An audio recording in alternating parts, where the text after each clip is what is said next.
People tend to write those things after the fact and then claim that they were written earlier as a big plan, you know. But yeah, that's how a lot of that stuff is. So yeah. But again, I understand what angle you're coming from, but you need to understand who's really going to achieve anything by doing that. I mean, this has been written, yes. I claim that I know who's written it, and you can say, well, you didn't see her write it. It could have been anyone. It could have been written after these things. I would go to Madame Blavatsky's own writings and be sure that that it's actually written and published by her, not this second level stuff where people claim to be quoting. You know, you always go to the primary source. Always, exactly. That's advice with rumors. Always check with the source. You know, call the person they're talking about and say, "Did you really say that?" You know, instead of just going around saying, "Oh, so and so said," you know.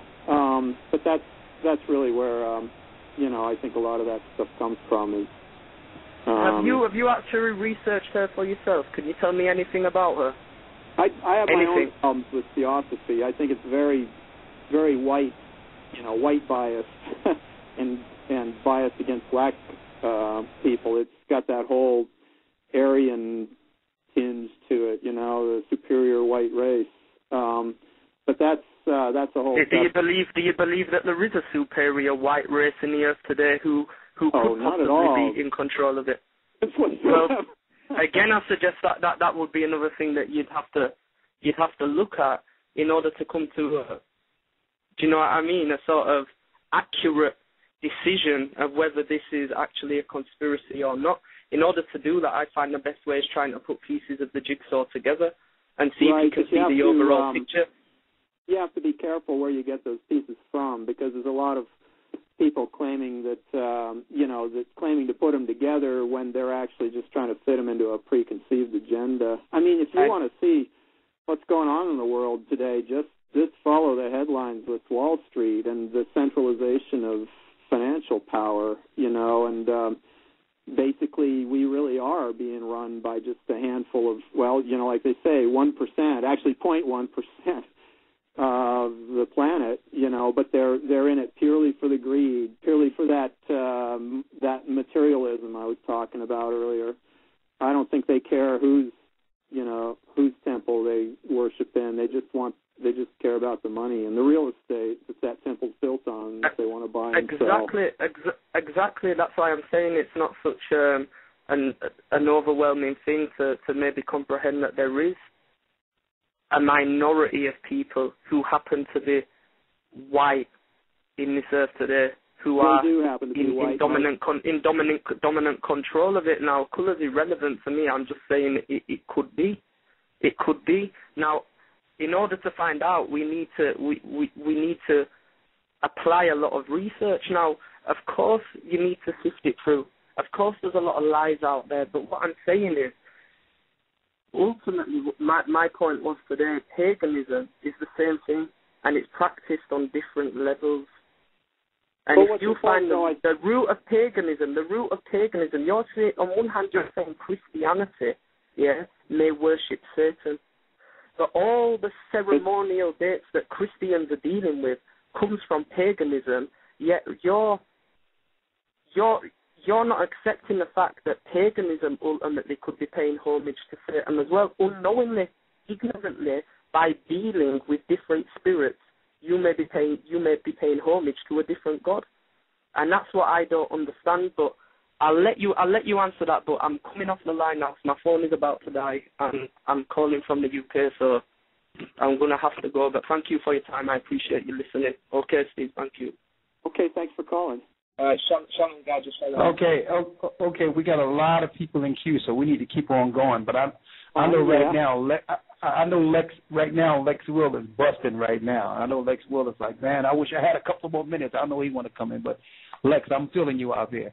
All right. Who we have coming on next? Gotcha. Okay. We had brother Lex Will that wasn't finished, so I'm gonna bring him back. He gave way to Josh, being that Josh was calling from the UK. How you guys doing again?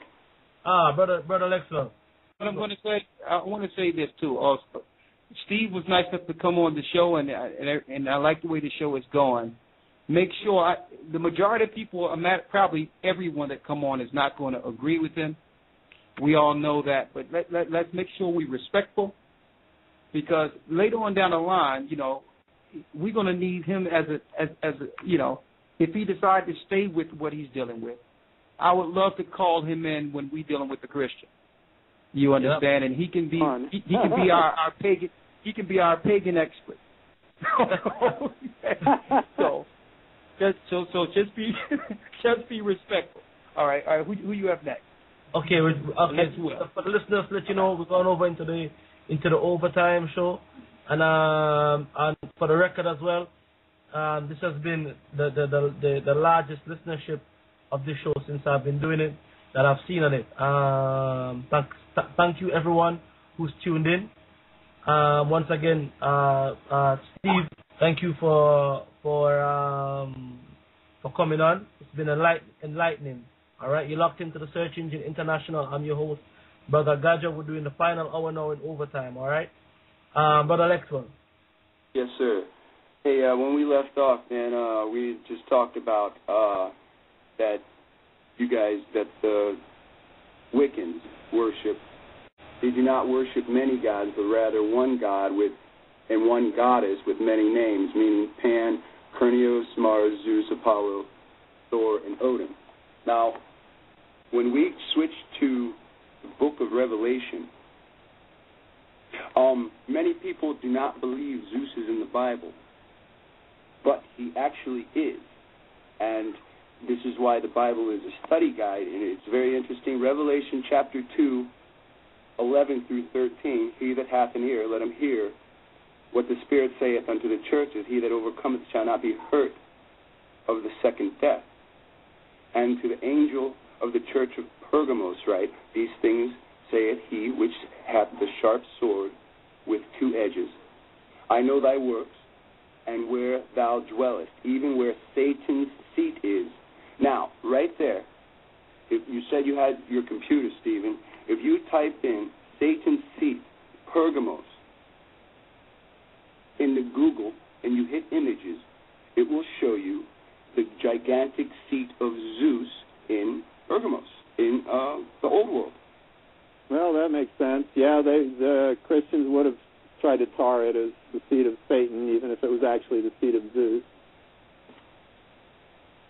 I mean, that's what I'm saying, is that books, this thing.